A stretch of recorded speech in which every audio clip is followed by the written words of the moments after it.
Welcome to the History Channel's presentation on Prohibition. My name is Craven Moorhead, and I'll be your host for tonight. Prohibition was a topic of much debate. Organizations such as the Anti-Saloon League wanted to ban alcohol completely and funded politicians who were favorable to their cause.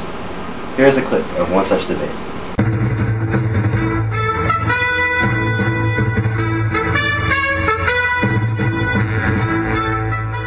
This is the 10 o'clock news report, which is host Phil McCracken.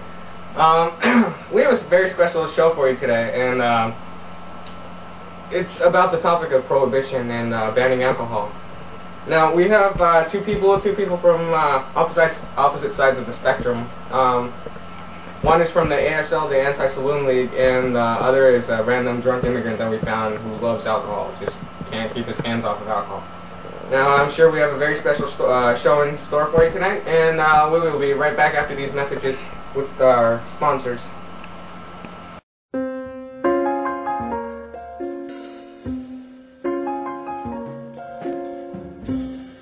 Now, here to start off our discussion on prohibition is our immigrant, the side that does not want prohibition. Hello, I am the random immigrant. Now, I was brought here because I heard there was talk about banning alcohol. Now, what the hell is that all about? Come on now. How am I supposed to live without alcohol? I work 15 hours a day, 6 days a week, and all I go home to is like 2 bratty kids and 1 nagging wife. How am I supposed to live with that kind of terror in my life? The only sustenance I have in life is this, my beautiful, beautiful, beautiful friend. Now, from the other side, now that we've heard the anti-prohibition side, we're going to go to the Anti-Saloon League representative, Ms. Keyballs.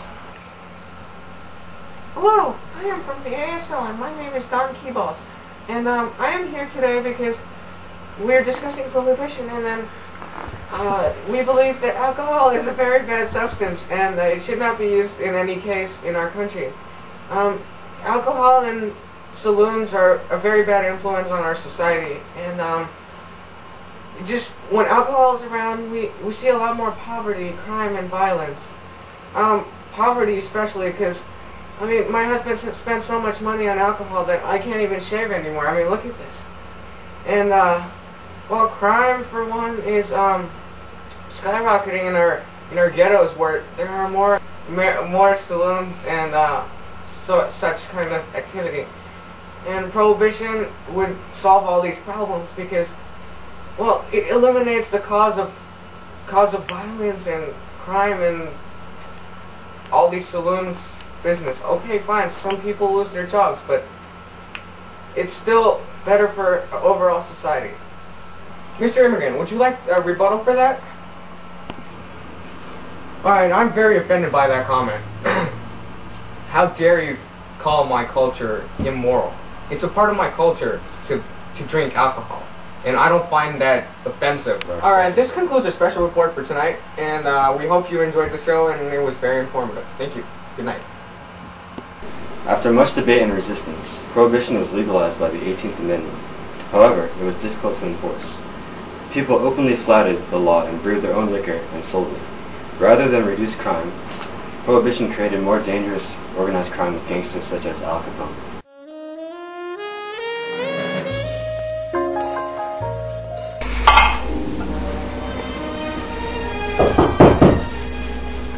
Who is it? It's Gatsby. Come on in, Gatsby. I've been waiting for you.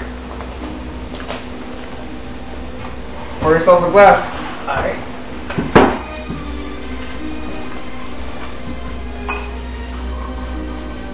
What's with the hat? Seems like I have an identity crisis, but yeah, it's all good. So what's happening? Not much. I'm looking for some money, you know? Good stuff. Let's see what you're talking about. So, how much of this money do you need? As much as I can get. What are you willing to do for it?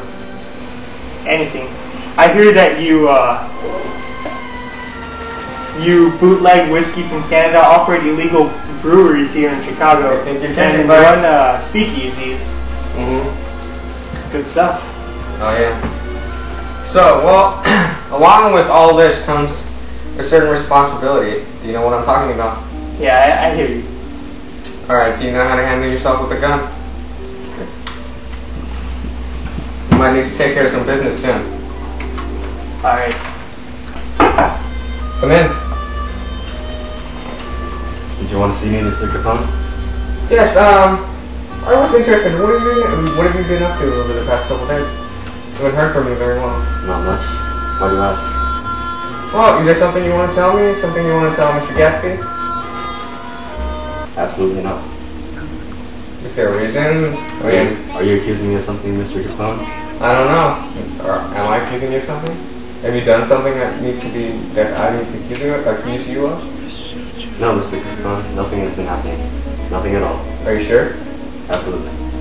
Take care of it. Yeah, that's right. That's what happens to people who rat us out on the cops. Alright.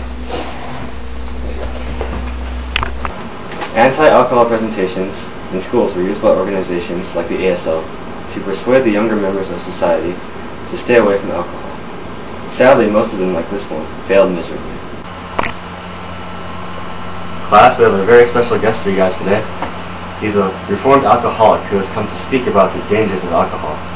Please welcome Harris Mintz. Hi kids, my name is Harris Mintz.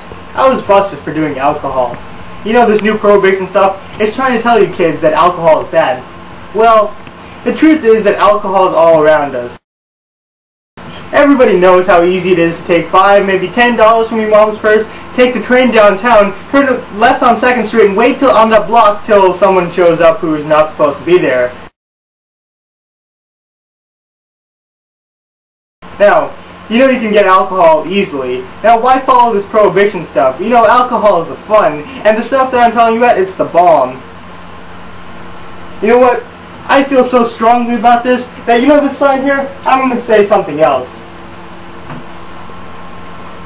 Alcohol is not bad. He was pretty much the worst anti-alcohol speaker in the history of alcohol. Now, you kids might be wondering how I first got hooked on alcohol. Well, let me tell you. My parents, they used to work late, 15, 16 hours a day, and me and my friends, we just drink, and keep drinking until we couldn't remember how to drink. That's how we got like that. Now, you kids should try it sometime. It's really quite an interesting experience. All these random dead presidents come and talk to you. They give you good advice about life. They tell you to drink some more. And that's good advice, kids. You guys should do that. I thought the worst was over by then, but as it turned out, it was yet to come. So kids, take my advice and get wasted as much as possible. As often as Mr. Mitch, possible. I think that's enough for today. Alright, I wasn't done, but Thank okay. you for that very moving story, and I'll take that from you. Thank you. Thanks for watching, and I hope you guys enjoyed your nap. Hello, I am Don Keyballs of... Don't worry about it. You know, Thank you, Phil. Alright, good evening, I am Don Keyballs of... Dude, yes, thank you. Thank you, Phil, dude. You gotta face the guy first. Yeah, you say thank you, Okay. Phil.